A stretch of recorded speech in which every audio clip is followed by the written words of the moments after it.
नमस्कार मंडळी, स्वागत आहे तुमचं माझ्या एका नवीन व्हिडिओमध्ये. तर आज आहे रथसप्तमी. मी तुम्हाला रथसप्तमीची, सूर्यनारायणाची, आदित्य रानूबाईची कथा सांगणार आहे.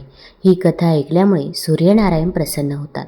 तसेच आपल्या घरामध्ये सुख, शांती, समृद्धी येते. त्यामुळे व्हिडिओ स्किप न करता शेवटपर्यंत जरूर बघा. चॅनलमध्ये नवीन असाल तर चॅनल लाईक करा आणि सबस्क्राईब देखील करा. कमेंटमध्ये ओम सूर्याय नमः किंवा ओम आदित्याय नमः लिहायला विसरू नका, जेणेकरून आपल्याला देखील सूर्यनारायणाचा आशीर्वाद नक्कीच प्राप्त होईल. माघ महिन्यातील शुक्ल सप्तमीला रथसप्तमी साजरी केली जाते. या दिवसापासून सूर्य आपल्या रथात बसून प्रवास करतो. या रथाला 7 घोडे असतात, म्हणून रथसप्तमी असा शब्द वापरला जातो. या दिवशी आदित्य नारायणाची पूजा करतात. सूर्यग्रहांचा राजा असून त्याचे स्थान नवग्रहांमध्ये आहे. सूर्य स्वयंप्रकाशी असून अन्य ग्रह त्याचा प्रकाश घेतात. अशा या सूर्याला देव मानून त्याच्याप्रती कृतज्ञता व्यक्त करण्याचा दिवस म्हणजेच रथसप्तमी होय. सूर्याचा उत्तरायण प्रवास आणि त्याच्या रथाचे 7 घोडे यांचा संदर्भ या रथसप्तमीला आहे. सूर्याच्या रथात सूर्यलोक, नक्षत्रलोक, ग्रहलोक, भुवलोक, नागलोक, स्वर्गलोक आणि स्वर्गलोकाजवळ शिवलोक या सप्तलोकांमध्ये भ्रमण करण्याचे सामर्थ्य आहे. रथसप्तमी हा सण सूर्य उत्तरायणात मार्गक्रमण करत असल्याचे सूचक असून उत्तरायण म्हणजे उत्तर दिशेकडून मार्गक्रमण करणे.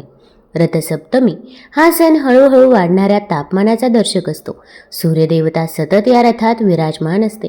देवदेवळात असल्यामुळे ज्या प्रकारे देवळाला महत्त्व प्राप्त होते, तसेच महत्त्व सूर्याच्या रथाला आहे. त्यामुळे रथसप्तमीला सूर्याच्या उपासनेबरोबरच प्रतिकात्मक रथाचेही पूजन केले जाते. रथसप्तमीला अरुणोदयकाली स्नान करावे. सूर्यदेवाची 12 नावे घेऊन 12 सूर्यनमस्कार घालावे. पाटावर रथात बसलेल्या सूर्यनारायणाची आकृती काढून त्याची पूजा करावी. त्याला तांबडी फुले वाहावीत. सूर्याला प्रार्थना करून आदित्य हृदय स्तोत्रम, सूर्याष्टकम आणि सूर्यकवचम यांपैकी एखादे स्तोत्र भक्तिभावाने म्हणावे किंवा ऐकावे. खीरपुरीचा नैवेद्य दाखवावा. सूर्यदेवांच्या रथाला असणारे 7 अश्व, सप्ताहातील 7 वार व 12 चाके 12 राशी दर्शवतात. या 12 राशींचे प्रतीक म्हणून देवासमोर 12 प्रकारच्या धान्यांच्या राशी मांडून त्यांची पूजा केली जाते. अंगणात गोवऱ्या पेटवून त्यांच्यावर एका बुळक्यात दूध उतू जाईपर्यंत तापवतात, म्हणजेच अग्नीला समर्पण होईपर्यंत ठेवतात. त्यानंतर उर्वरित दुधाचा सर्वांना प्रसाद देतात. रथसप्तमीची कथा. श्रीकृष्णाचा मुलगा श्याम याला स्वतःचा खूप अभिमान झाला होता. एकदा दुर्वास ऋषी श्रीकृष्णास भेटण्यास आले होते. दुर्वास ऋषी हे अत्यंत रागीट स्वभावाचे होते. हे श्रीकृष्णाच्या मुलास माहीत नव्हते. दुर्वास ऋषी खूप दिवसाच्या तपानंतर श्रीकृष्णास भेटण्यास आले होते. दुर्वास ऋषी यांचे शरीर तपामुळे कमजोर झाले होते. तेव्हा हे बघून श्याम त्यांना हसले. हसण्याचे कारण कळल्यावर दुर्वासांना त्याचा अतिशय राग आला आणि त्यांनी त्याला शाप दिला, तुझे शरीर कुष्ठरोगी होईल. तसेच घडले. अनेक वैद्यांनी त्यांची चिकित्सा केली, पण फायदा झाला नाही. तेव्हा श्रीकृष्णाने त्याला सूर्याची उपासना करण्यास सांगितले. वडिलांची आज्ञा मानून श्याम याने सूर्य आराधना केली आणि काही दिवसांनी त्याचा रोग देखील बरा झाला. रविवारच्या उपवासाच्या आख्यायिकेनुसार प्राचीन काळी एक वृद्ध स्त्री राहत होती. ती नियमितपणे रविवारी उपवास करत असे. रविवारी सूर्योदयापूर्वी उठून आजी अंघोळ आटपून शेणाने अंगण स्वच्छ करायची. सूर्यदेवाची आराधना करून रविवार व्रताची कथा ऐकून दिवसातून एकदा सूर्यदेवाला अन्नदान करायची. सूर्यदेवाच्या कृपेमुळे वृद्ध महिलेला कोणत्याही प्रकारची चिंता व त्रास झाला नाही. हळूहळू तिचे घर पैसे आणि अन्नाने भरत होते. त्या वृद्ध महिलेला आनंदी असल्याचे पाहून तिच्या शेजारच्याला तिचा हेवा वाटू लागला. म्हातारीने गाय पाळली नाही, त्यामुळे ती शेजारच्याच्या अंगणातून शेण घेऊन येत असे. काहीतरी विचार करून शेजारच्याने आपली गाय घरात बांधली. रविवारी शेणखत न मिळाल्याने वृद्ध महिलेला अंगण सारवता येत नव्हते. अंगण सारवलं नाही म्हणून त्या वृद्ध महिलेने सूर्यदेवाला भोग अर्पण केलं नाहीत आणि त्या दिवशी अन्नही घेतलं नाही. सूर्यास्ताच्या वेळी वृद्ध स्त्री भुकेने आणि तहानेने झोपी गेली. सकाळी सूर्योदयापूर्वी म्हातारीने डोळे उघडले, तेव्हा तिच्या घराच्या अंगणात सुंदर गाय आणि वासरू पाहून तिला आश्चर्य वाटले. गायीला अंगणात बांधून पटकन चारा आणून दिला. शेजारच्याने त्या वृद्ध महिलेच्या अंगणात सुंदर गाय आणि वासरू बांधलेले पाहिले. तेव्हा ती तिच्यावरती आणखीनच जास्त जळू लागली. मग गायीने सोन्याचे शेण केले. शेणखत बघून शेजारच्याचे डोळे पाणावले. शेजारच्याला ती म्हातारी आजूबाजूला दिसत नाही हे बघून त्याने लगेच ते शेण उचलले आणि आपल्या घरी नेले आणि तिचे शेण तेथेच ठेवले. त्या सोन्यामुळे शेजारी काही दिवसातच श्रीमंत झाले. गाय रोज सूर्योदयापूर्वी सोन्याचे शेण करायची आणि म्हातारी उठण्यापूर्वी शेजारी शेण उचलायचे. बरेच दिवस त्या वृद्ध महिलेला सोन्याच्या शेणाबद्दल काहीच माहिती नव्हती.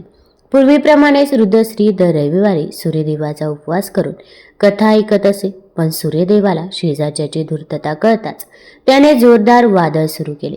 वादळ पाहून वृद्ध महिलेने गाय घरात बांधली. सकाळी उठून वृद्ध महिलेने सोन्याचे शेण पाहिले. तिला खूप आश्चर्य वाटले. त्या दिवसानंतर वृद्ध महिलेने गाय घरात बांधण्यास सुरुवात केली. सोन्याच्या शेणाने म्हातारी काही दिवसात खूप श्रीमंत झाली. त्या वृद्ध स्त्रीच्या श्रीमंतीमुळे शेजारी भस्मसात झाली आणि तिच्या नवऱ्याची समजूत घालून तिने त्याला नगराच्या राजाकडे पाठवले. सुंदर गाय पाहून राजाला खूप आनंद झाला. सकाळी जेव्हा राजाने सोन्याचे शेण पाहिले तेव्हा त्याच्या आश्चर्याची सीमा राहिली नाही. दुसरीकडे सूर्यदेवाला एका भुकेल्या आणि तहानलेल्या वृद्ध स्त्रीला या प्रकारे प्रार्थना करताना पाहून खूप दया आली. त्याच रात्री सूर्यदेव राजाला स्वप्नात म्हणाले, राजन, म्हातारीची गाय आणि वासरू त्वरित परत कर, नाहीतर तुझ्यावर संकटाचा डोंगर कोसळेल. तुझा राजवाडा उद्ध्वस्त होईल. सूर्यदेवाच्या स्वप्नाने भयभीत झालेल्या राजाने सकाळी उठल्याबरोबर गाय आणि वासरू त्या वृद्ध महिलेकडे परत केले. राजाने वृद्ध महिलेला तिच्या चुकीबद्दल खूप पैसे देऊन माफी मागितली. राजाने शेजारी आणि तिच्या पतीला त्यांच्या दृष्टपणाबद्दल शिक्षा केली. मग राजाने संपूर्ण राज्यात घोषणा केली की सर्व स्त्री पुरुषांनी रविवारी उपवास करावा. रविवारी उपवास केल्याने सर्व लोकांची घरे ऐश्वर्याने भरून गेली. राज्यात सर्वत्र समृद्धी आली. स्त्री पुरुष सुखी जीवन जगू लागले आणि सर्व लोकांची शारीरिक कष्टही दूर झाले. एकदा कमेंटमध्ये ओम सूर्याय नमः जरूर लिहा. कहाणी आदित्य रानूबाईची. एका आदित्य रानूबाई तुमची कहाणी. आटपाट नगर होतं. त्या आटपाट नगरात एक ब्राह्मण राहत होता. तो नित्य समिदा, फुलं, दुर्वा आणावयास रानात जात असे. तिथं नाग कन्या, देवकन्या वसा बसत होत्या. काय ग बायांनो, कसला वसा बसता तो मला सांगा. तुला रे वसा कशाला हवा? उचशील, माचशील, घेतला वसा टाकून देशील.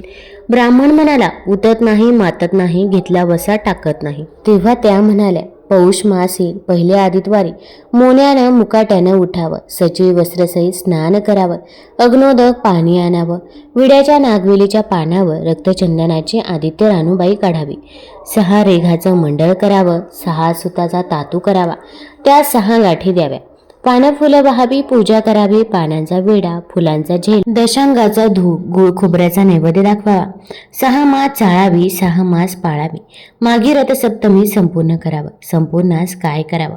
गुळाच्या पोळ्या, बोटव्यांची खीर, लोणकडं तूप, मेहुणं जेवू सांगावं.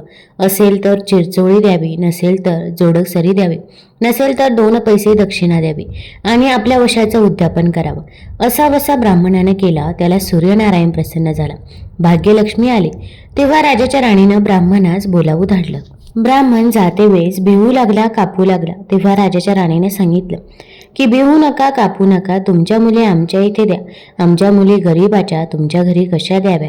दासी कराल, बडकी कराल. राणी म्हणाली, दासी करत नाही, बडकी करत नाही. राजाची राणी करू, प्रधानाची राणी करू. मार्गेश्वराचा महिना आला. ब्राह्मणाने लगीन करून मुली दिल्या. एक राजाच्या घरी दिली, एक प्रधानाच्या घरी दिली. गेल्या पावली मुलींचा समाचार घेतला नाही. 12 वर्षांनी समाचारास ब्राह्मण निघाला. राजाच्या घरी गेला. लेकीनं बसायला पाट दिला, पाय धुवायला पाणी दिलं. बाबा बाबा, गूळ खा, पाणी प्या. गूळ खात नाही, पाणी पित नाही. माझी कहाणी करायची आहे ती तू ऐक. तुझी कहाणी ऐकायला मला काही वेळ नाही. राजा पारदीला जाणार आहे, त्याला जेवायला उशीर होईल. तोच त्याच्या मनात राग आला. तेथून निघाला, प्रधानाच्या घरी गेला. तिनं पाहिलं आपला बाप आला म्हणून बसायला पाट दिला, पाय धुवायला पाणी दिलं. बाबा बाबा, गूळ खा, पाणी प्या. गूळ खात नाही, पाणी पित नाही. माझी कहाणी करायची आहे ती तू अगोदर ऐक. तुझी कहाणी नको ऐकू तर कोणाची ऐकू. घरात गेले, उतरण्याची 6 मोती आणली. 3 आपण घेतली, 3 बापाच्या हातात दिली. त्यानं मनोभावे कहाणी सांगितली. लेकीनं चित्तभावे ती ऐकली. नंतर जेवून खाऊन बाप आपल्या घरी आला. बायकोनं विचारलं, मुलींचा समाचार कसा आहे? जिनं कहाणी ऐकली नाही ती दारिद्र्यानं पिडली, दुःखानं व्यापली. राजा मुलखावर निघून गेला. जिनं कहाणी ऐकली होती ती भाग्यानं नांदत आहे. इकडे दरिद्री जी झाली होती तिनं आपल्या लेकास सांगितलं, मावशी घनघोर नांदत आहे, तिकडे जाऊन काही दिलं तर घेऊन ये. पहिल्या आदितवारी पहिला मुलगा उठला. तळ्याच्या पाळी जाऊन उभा राहिला. अगं दासींनो, तुम्ही दासी कोणाच्या? आम्ही दासी प्रधानाच्या. प्रधानाच्या राणीला जाऊन सांगा तुमच्या बहिणीचा मुलगा आला आहे. कसा आला आहे, काय आला आहे? फाटकं नेसला आहे, तुटकं पांघरला आहे, तळ्याच्या पाळीला उभा राहिला आहे. परसदाराने घेऊन या. परसदाराने घेऊन आल्या. नाहू माकू घातलं, पितांबर नेसायला दिलं, जेवू खाऊ घातलं. कोहळा पोखरला होऊन मोहरा भरल्या.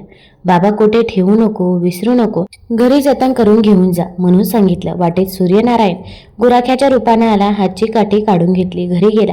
झालेली गोष्ट राणीला सांगितली. दैवे दिले ते सर्व कर्मानं नेलं. पुढे तिसऱ्या आदितवारी तिसरा मुलगा गेला. तळ्याच्या पाळी उभा राहिला.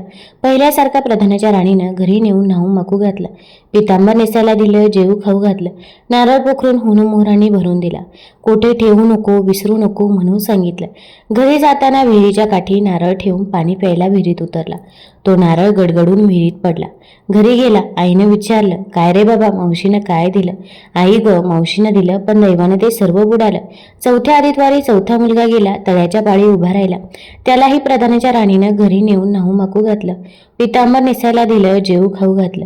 त्याला दह्याची शिदोरी होऊन मोहरा घालून बरोबर दिली. सूर्यनारायण घरीच्या रूपाने आला. हातची शिदोरी घेऊन गेला. घरी गेला. आईनं विचारलं, काय रे बाबा, मावशीनं काय दिलं? आई ग, मावशीनं दिलं, पण दैवाने ते सर्व नेलं. पाचव्या आदितवारी तळ्याच्या पाळी ती उभी राहिली. दासीने तिचा निरोप तिच्या बहिणीला सांगितला. बहिणीनं तिलाही परसदारानं घरी नेली.